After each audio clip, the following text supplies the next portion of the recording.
Mr. Witness, maaari bang sabihin mo ano yung pangalan, edad, at other personal circumstances?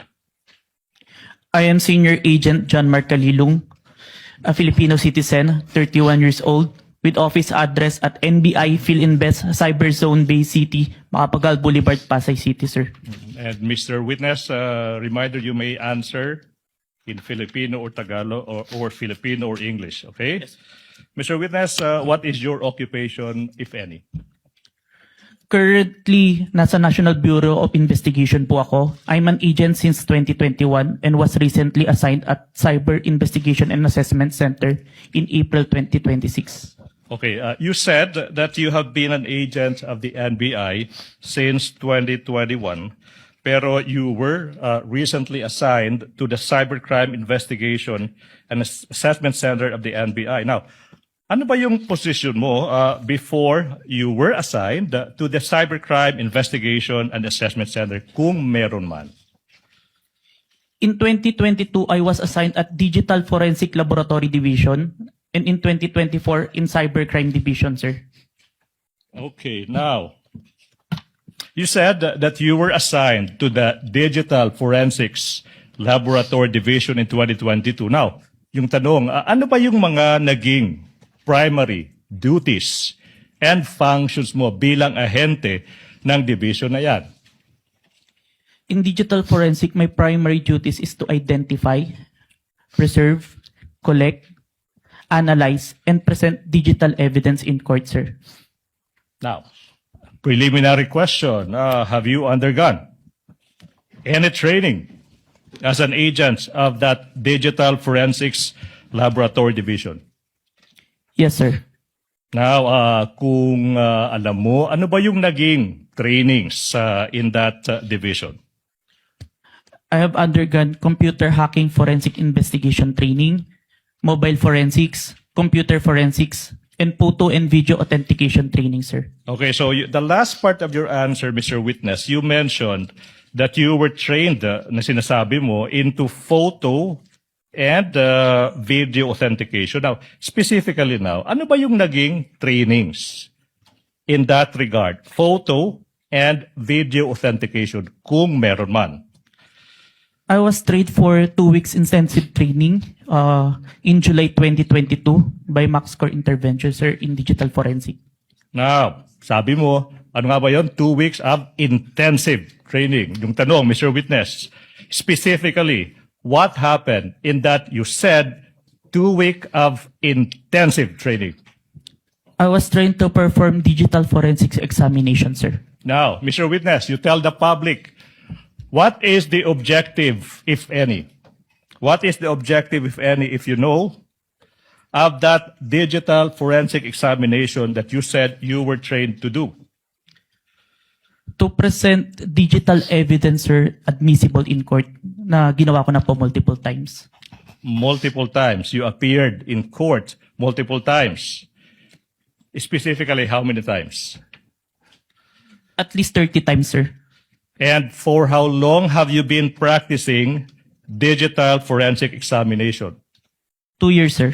Mr. Witness, maaari bang sabihin mo ano yung pangalan, edad, at other personal circumstances? I am Senior Agent John Mark Calilung, a Filipino citizen, 31 years old, with office address at NBI Philinvest Cyberzone Bay City, Macapagal Boulevard, Pasay City, sir. And Mr. Witness, reminder you may answer in Filipino or Tagalog or Filipino or English, okay? Yes. Mr. Witness, what is your occupation, if any? Currently, nasa National Bureau of Investigation po ako. I'm an agent since 2021 and was recently assigned at Cyber Investigation and Assessment Center in April 2026.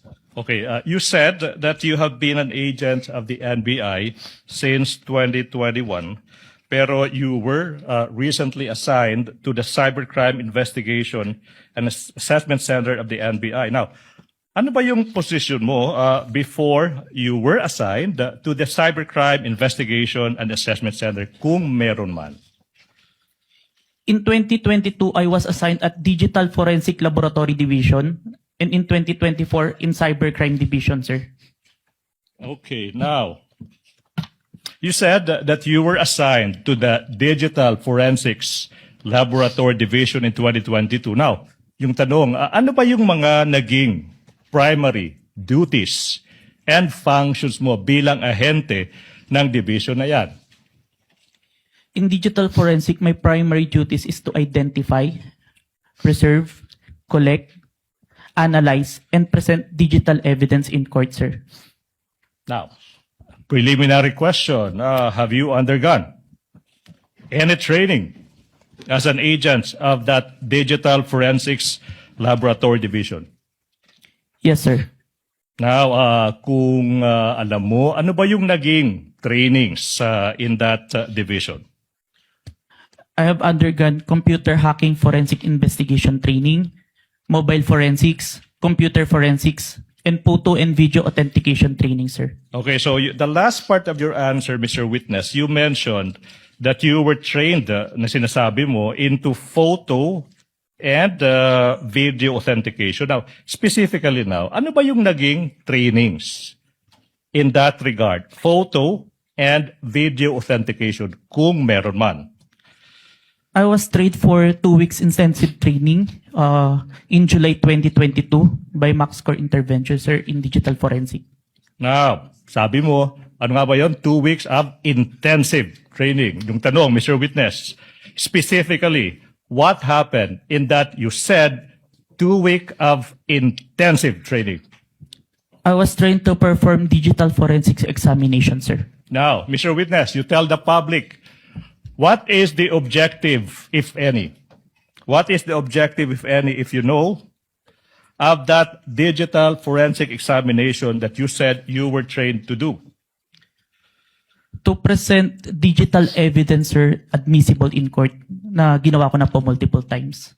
Multiple times. You appeared in court multiple times. Specifically, how many times?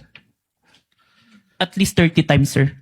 And for how long have you been practicing digital forensic examination? 2 years, sir.